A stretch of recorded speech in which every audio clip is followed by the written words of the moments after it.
तो हेलो दोस्तों, आप सभी का स्वागत है आज की इस नए वीडियो में नए टॉपिक के साथ। तो चलिए इस प्रकार से आज के इस प्यारे टॉपिक में आज हम लोग एनिमल किंगडम के अंतर्गत अर्थात जो पादप जंतु जगत का वर्गीकरण है, इसके अंतर्गत हम लोग आज क्या पढ़ने वाले हैं, मेटाजोआ के एक प्रकार के बारे में आपको संपूर्ण जानकारी देने वाले हैं। देख सकते हैं जंतु जगत को कितने भागों में वर्गीकृत किया गया था, दो भागों में। पहला था प्रोटोजोआ, दूसरा था मेटाजोआ।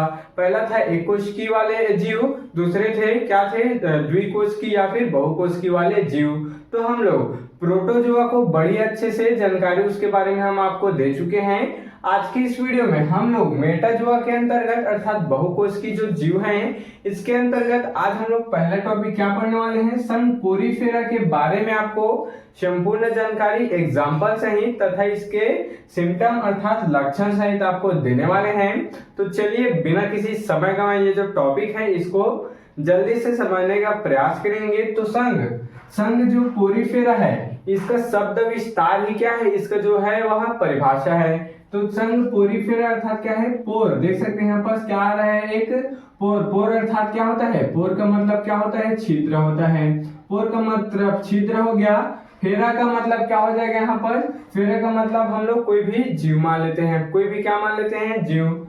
तो पोरीफेरा का यहाँ पर तात्पर्य क्या निकल गया, छिद्र युक्त जीव। देख सकते हैं ऐसे जीव जिसमें छिद्र होते हैं, छोटे छोटे छिद्र होते हैं, वो क्या कहलाते हैं, यहाँ पर पोरीफेरा यहाँ पर कहला दिया जाता है। चलिए इसी को हम लोग अब इसके डिफिनेशन के माध्यम से थोड़ा सा समझने का प्रयास करेंगे। तो इसके लक्षण में आ गया कि ये जो पोरीफेरा है, पोरीफेरा संघ है, इसके अंतर्गत आने वाले जितने भी जीव हैं उसमें क्या पाया जाएगा, छिद्र पाया जाएगा। इस प्रकार से छोटा छोटा उसमें क्या होगा, स्पोर अर्थात पोर यहाँ पर होगा। चलिए इसको देखेंगे अब हम लोग। निम्न कोटि के बहुकोशिकी जंतु, देख सकते हैं संघ पोरीफेरा क्या है, निम्न कोटि अर्थात कम कोटि के बहुकोशिकी। देख सकते हैं इनमें जो कोशिका होगा वह बहुकोशिकी होगा। तो बहुकोशिकी जंतु जिनमें शरीर संगठन केवल कोशिकीय स्तर का होता है अर्थात ऊतक स्तर का नहीं होता है, पोरीफेरा कहलाता है। तो क्या बोला गया, ध्यान देंगे, इसको ध्यान देंगे। ये जो डिफिनेशन है इसको आप लिखेंगे कि निम्न कोटि के कैसे होते हैं, बहुकोशिकीय जीव होते हैं। क्योंकि हमें पता है प्रोटोजोआ एक कोशिकीय है, मेटाजोआ बहुकोशिकीय, और ये किसके अंतर्गत आता है, मेटाजोआ के अंतर्गत। तो क्या लिख देंगे यहाँ पर, मेटाजोआ अर्थात संघ पोरीफेरा एक बहुकोशिकीय जंतु होता है जिसमें शरीर संगठन केवल कोशिकीय स्तर का होता है। जो इसका शरीर का संगठन है, संरचना है, वह केवल कोशिका स्तर का होता है, ऊतक स्तर का नहीं होता है। इनमें किसी भी प्रकार का टिश्यू ऊतक नहीं पाया जाता है, यह केवल कोशिका स्तर से मिलकर बना हुआ होता है। चलिए इतना क्लियर हो गया होगा। तो ये पोरीफेरा कहलाते हैं। देख सकते हैं ये ऊतक रहित होते हैं, ये पोरीफेरा कहलाते हैं। चलिए इतना क्लियर हो गया। इसका अब हम लोग कुछ सिम्टम्स लक्षण देख लेते हैं कि संघ पोरीफेरा के क्या क्या यहाँ पास लक्षण हमको दिखाई देते हैं। तो चलिए एक एक करके इसको लाइन बाय लाइन समझ लेंगे।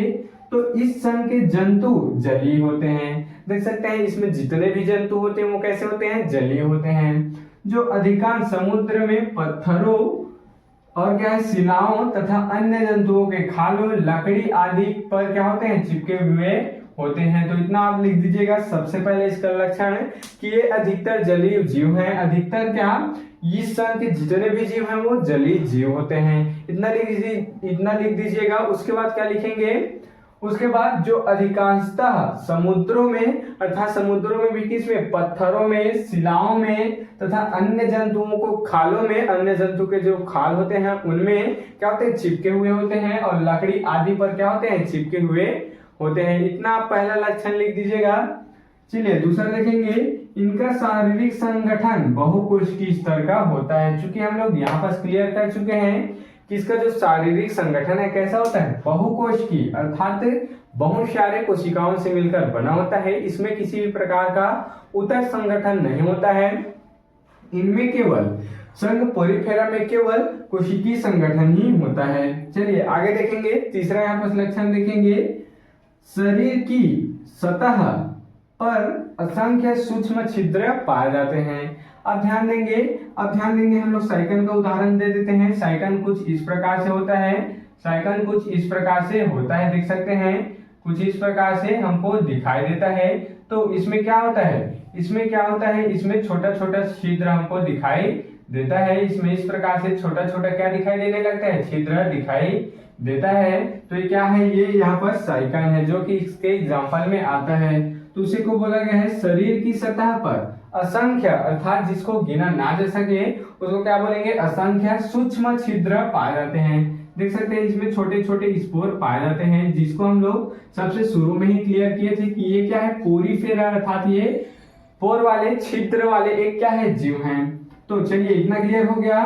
चौथा देखेंगे, पाचन अंतःकोशिकीय होता है। देख सकते हैं पाचन जो है इसमें अंतःकोशिकीय, अर्थात इसका जो पाचन है कोशिका के बाहर नहीं होता है, कोशिका के अंदर होता है। इस कारण इसमें जो पाचन है अंतःकोशिकीय इसको बोला गया है। अंतःकोशिकीय पाचन वाले जीव इसको कह दिया जाता है। चलिए पांचवा यहाँ पर लक्षण देखेंगे, तो इनमें पुनरुद्ध भवन की अपार क्षमता होती है। अब यहाँ पर एक वर्ड आया है, एक शब्द आया है, पुनरुद्ध भवन की अपार क्षमता होती है। पुनरुद्ध भवन क्या है, तो देख सकते हैं ये क्या है, ये साइकॉन है, ये साइकॉन है जो कि संघ पोरीफेरा के अंतर्गत आता है।